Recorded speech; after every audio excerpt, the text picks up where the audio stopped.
I am just face of ID. So as long as you know Jyoti, I think it's more than enough. So would you like to proceed with So I will just click start a conversation with you and we'll take it from there. If we can have this like a demo, like from a tech person to a lay person, it'll still make sense to us because we wanted to be at that level where understanding becomes very easy. Since it's limited to like 2 minutes, 3 minutes, we want the best to come out of that. Sal, okay.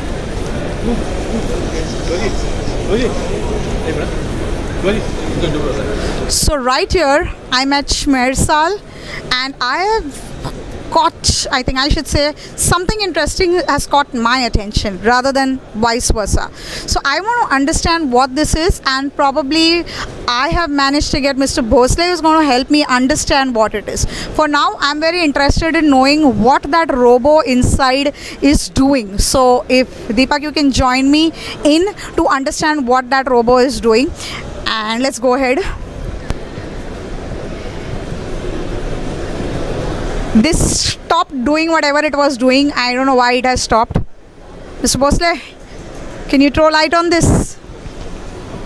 Okay, so what you actually experienced is something which is very interesting, and this is the basics of the Schmersal. When we say the DNA of safety is Schmersal, so here we are talking about safety.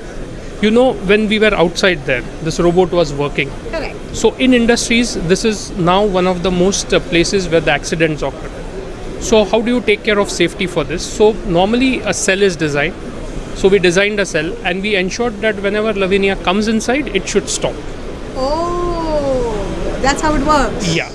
So in industry, what happens is normally whenever there is any equipment to be protected, here we have just showcased a robot because it's very interesting, and we actually build the entire system around robot to make the robot and the people who are working with it safe. It starts with the robot design. So whenever a customer thinks, okay, I want to buy a robot, he normally approaches Schmersal. We do something called as design risk assessment. We analyze how this robot is going to work, where are the conveyors going to come. With this analysis, we prepare a CAD layout. You see these fences. So it looks very nice, but the amount of time we spend in designing this is quite a lot of time.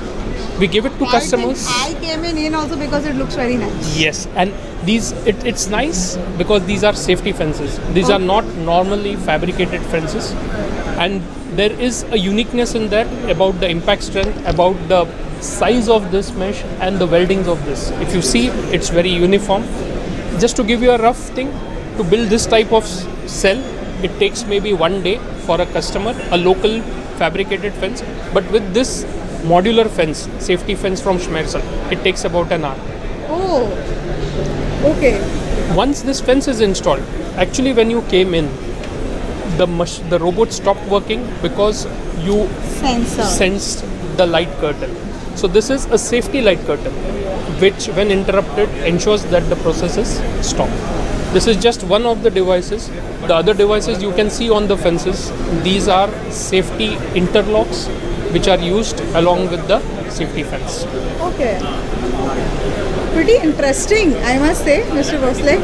I'm getting tempted to have a setup like this wherever I want to probably. But yeah, we are not from the industrial, we are lay people, so our understanding of things is very different. But this is really very fascinating to understand how much of effort and thought process goes into creating something like that of this caliber.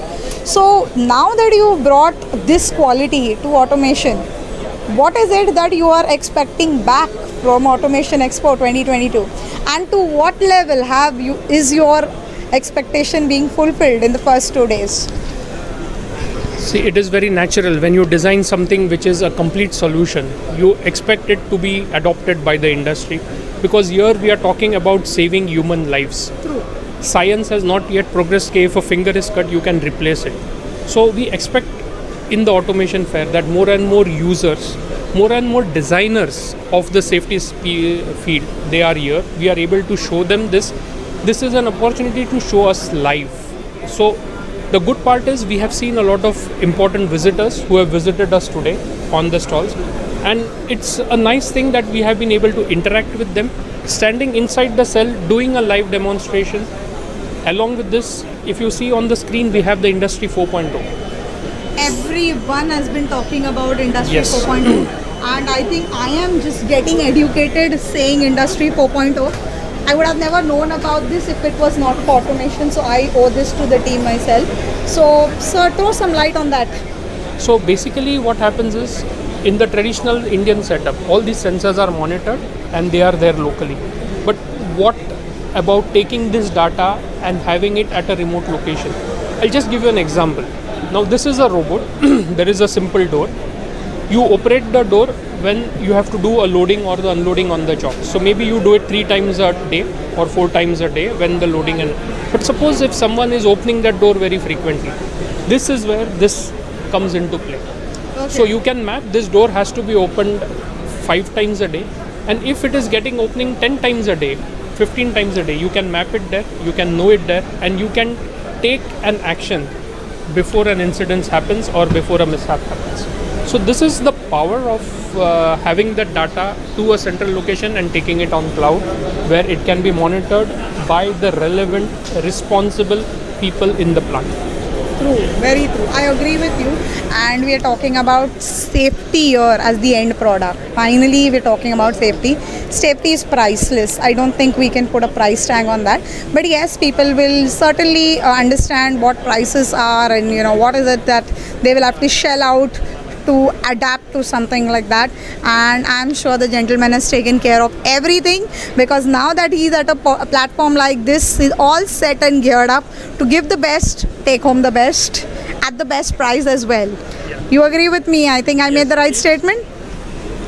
More than the price, it's the best value for money you can get, because again, as you rightly said, human life is priceless, and there is no way you can substitute any loss of due to injury or loss of person. We design these solutions, and when designing, it gives us a lot of chance to optimize the solution. It is not over designed, it is not under designed, it is apt, and when it is apt, you normally get the value for money exactly as what you want. So that's exactly how a managing director of a company like this would think, because he knows what he has to offer. So all the very best to you, Mr. Bhosale. Thank you, Lavina. Thank you for being present at Automation Expo, bringing a product like this to automation, and making this so very more special. People have been giving me comments like our exhibition is almost like, feels like we're walking in Germany. Trust me, on the organizer's end, it feels a big feeling of pride. It really feels very good. So thank you so much. I hold you all responsible for that. So without you guys, it would not be possible. So thank you so much. Thank you. Good luck.